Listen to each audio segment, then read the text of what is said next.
roosters aren't sure what to think. The hens are kind of freaked out, but some of them have the roosts figured out, some of them don't. First night in the coop, that's how it goes. We'll close them in. I'll turn off the light.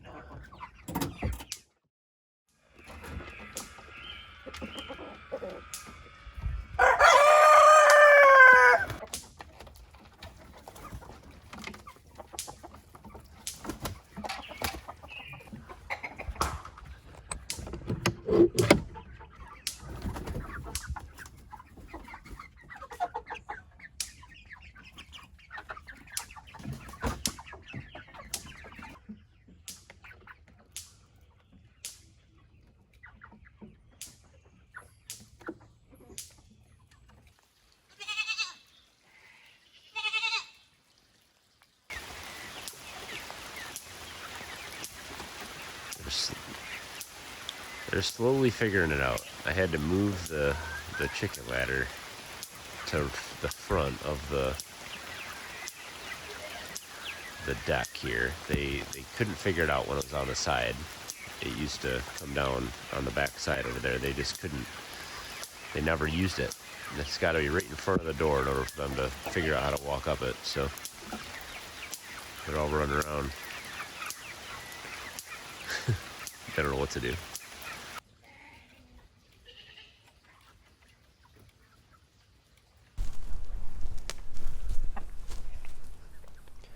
Well, that looks like a happy chicken to me.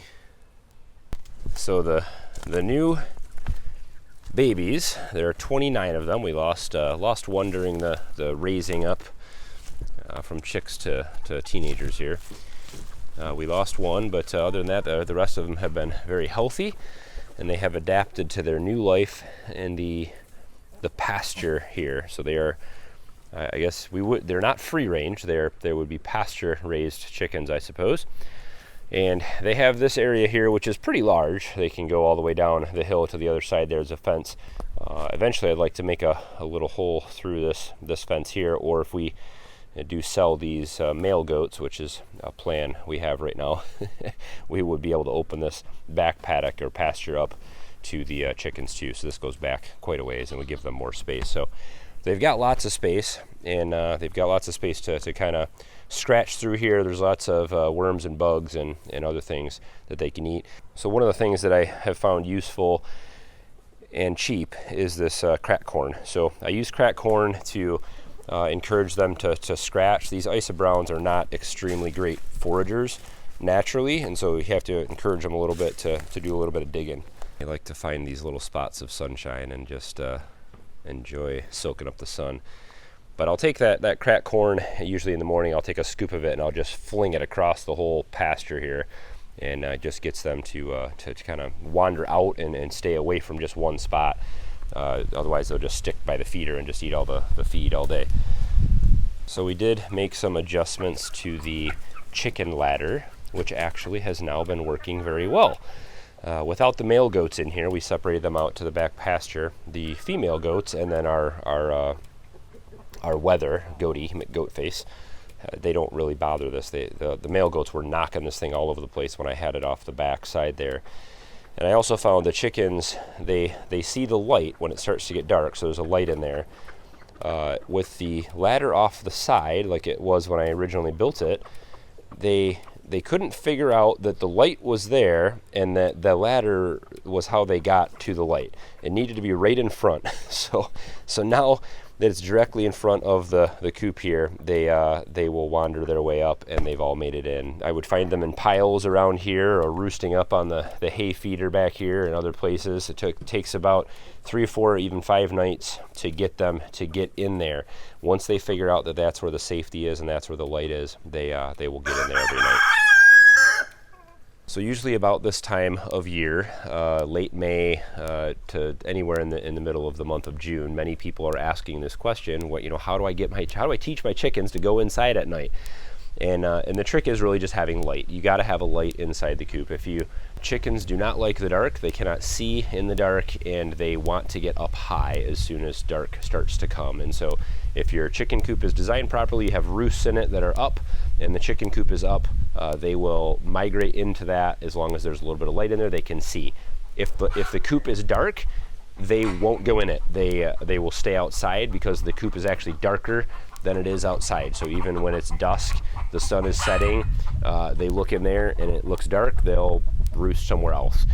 So having that light inside will entice them to go inside all the time. The other question that I get many times is, how do we integrate our new chickens? So these guys here, in case you haven't been following along, were all purchased in April as baby chicks. It is now June, end of June, and we moved them in a couple weeks ago, about 2 weeks ago. We had 9 chickens, several roosters, and several hens. Mixture here. I think there's 4 roosters and 5 hens that are in this pasture already, and they were already acclimated to this coop and living in there. So you really have a couple options when you're integrating younger babies into an already established flock. Number one, you want to wait until your baby chicks are old enough and large enough where they're larger than half the size of the other chickens in there. That's a good rule of thumb. So once you've raised them up where they're a decent size, you don't want to put baby chicks in with a bunch of roosters and hens, because they don't know how to treat them. They don't know, they're younger, they're outsiders, and they'll pick on them. There's a lot to this also. You don't want to have like 2 chickens. If you just put 1 or 2 chickens in with the flock of 5 or 10 adults, they're generally the 1 or 2 are going to be singled out. They're going to be separated out. Now in this case, I had 29 baby chicks, and I'm putting them in with 9 adults. So there's actually the 9 adults were outnumbered. So that actually worked in my favor. They integrated very, very easily. The one trick that I've used for many years is when I integrate them for the first night, I put them in a dark coop. So we would let the adults get into the coop, and then I would close the door and shut off the light. And then I would add all the baby chicks. I would put all the younger chicks into that coop, and in the dark. And so they can kind of see, but they really can't, they know there's other chickens around in there, but they can't really figure it out. And they don't really mess with each other too much. And so overnight, they kind of get acclimated that there's other birds there. And then in the morning, we let them out into the pasture and give them plenty of space to get away from each other. But also, kind of get acclimated. Usually after that first night and that first day of kind of being acclimated, there might be some fighting, there might be some scuffles. You got to let that happen sometimes. Obviously, you don't want a chicken to get killed or anything like that, but there might be a little fighting, especially if there's, roosters involved. There's going to be some pecking orders established and other things like that. You got to let that kind of happen. Sometimes there's even a little bloodshed if there's 2 roosters, little scratches, little cuts, little nicks to the skin and stuff like that. That's okay as long as it's nothing serious. Let them work it out. That's the best way for that to happen. Once they work out that pecking order, they'll get it figured out. Generally, if you got several roosters in your flock, they're gonna grab a couple hens, and they'll all kind of have their own girls that they'll manage, and they'll figure it all out. They've been doing this for thousands of years. They know what to do. So in our case, we actually we had integrated some adult roosters earlier, and you can see this guy's actually missing his tail. This guy was the oddball out. He was mixed in with 3 roosters that were together all the time. They were already acclimated, and so he had to do some fighting, and he took some time to find his place, but he has now found his place actually under the other 3 roosters, and they are now perfectly happy all together. His tail feathers are growing back nicely, and he's recovered from all of his rooster scuffles, and he's just fine. And of course, the goats and the chickens get along just fine. They do tend to eat each other's food, and so that's always kind of an issue. We're going to be sorting through a good feeder for our chickens here pretty soon. I'll do a video on that. But these guys have been all doing great in the pasture together. So we have a duck in here that drinks water out of a lower bowl. We've got the goats that will eat out of a higher water bowl there, and I've got a duck pool over here. For a while in the coop, I actually had one of the chicken drippers, the Farmer Brad buckets with the chicken nipples on the side of it for the chickens. Another tip is feeding and watering all your chickens in the coop for the first 3 or 4 days. Again, that lets them know that that's home. It gives them, a reason to kind of you know, use the ladders and get used to the coop and all that kind of stuff. And so that's another little trick, is you can feed and water them in your coop for the first little bit. After that, you don't really want food and water in the coop. It just causes mess and more cleaning that we don't need to worry about. So none of these chickens are laying eggs yet, the new ones anyway. I mean, the older ones still are, but the new ones have not started laying yet. They'll probably start laying usually in August and September. We'll start to get some eggs, and so that's probably what we'll be looking forward to this year. There'll be a lot of eggs, hopefully 29 to 35 eggs per day. So the plan is to sell some of those eggs, and obviously we'll be preserving a lot of them and using them for as much as we can eat around here.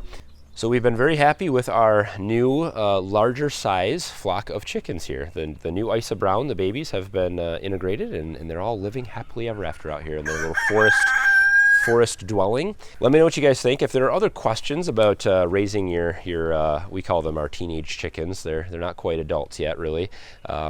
Integrating them or other questions about raising them or anything like that, let us know. We've got a few years of experience behind us, and we've had some trial and errors and learned some things along the way we'd love to share with you guys. So hopefully this answered some questions for any of you out there that are going through something like this. So just a quick update on the chickens today. We have lots more to come. We've got a garden update to give you guys. We've got some wood splitting and wood processing going on here. We have a chicken feeder to build, and I've got some exciting possibilities coming up for heating our home this winter that I'd like to discuss with you guys and get some feedback on. So we'll be having a video on that coming out soon as well. As always, guys, don't forget to hit thumbs up on today's video. Subscribe if it's your first time here. Love to have you tag along. And as always, guys, thanks for watching. Have a good one.